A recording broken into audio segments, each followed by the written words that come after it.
Next thing we're going to do is put the stack bar in.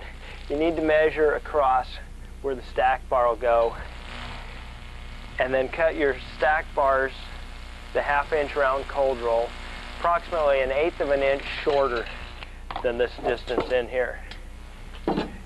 They'll fit in between. Then you put the two plastic stack bar ends on. I just use the ground to tap them on. They fit real snug.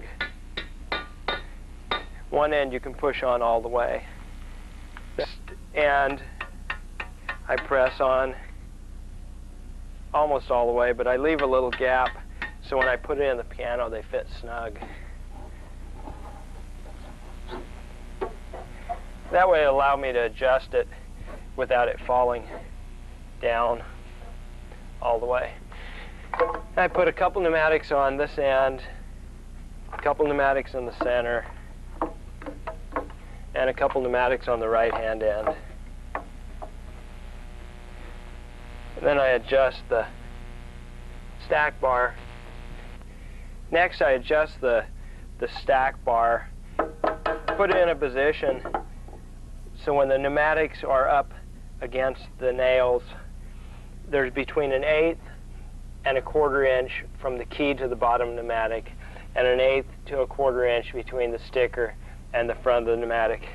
I get one end on the left end real close, and then I go to the right end and I get it where I want it. And I'll take the right two pneumatics off and put my screws in this end to keep it from moving. Then I'll go back and adjust this end here. Okay. Go. After I get the screws in the right-hand end, I go over to the left-hand end and adjust the pneumatics the same way, 1/8 to 1/4 there, and the same in the front. If the top is closer than the bottom, you can put something in between the two bars and pivot them this way or this way. After they're in the right position, take and put two screws in here. There's 5 screw holes in the stack bar ends. You don't need to use all of them. That's just so you can choose which ones you use. If your screw holes in, so if there's a clearance problem or if it happens to land on top of another screw, it's not a problem. And then in the center, we take a 3rd stack bar end like this, and we cut it off, the two knobs that stick out. We cut them off, and then we take and we cut through the center hole.